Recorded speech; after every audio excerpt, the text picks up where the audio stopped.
สวัสดีครับ วันนี้แป๊บเดียวเล่นไม่เยอะนะวันนี้เนื่องจากบัดดี้มารับสายมาเลยช้าหน่อยแล้วผมไม่ได้นอนนะร้อยฝันในการก่อนร้อยฝันในการก่อนแสงแห่งฝันสีกุหลาบ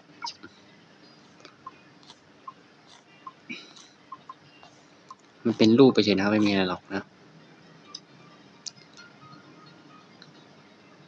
พายแสงย้อนเวลา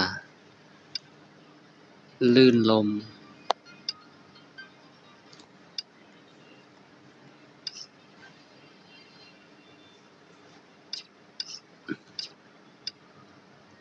อะไรเนี่ยปลอบขวัญและให้กำลังใจปณิธานเดิมคำชี้แนะเส้นทางใหม่จบสำหรับแผ่นนี้ก็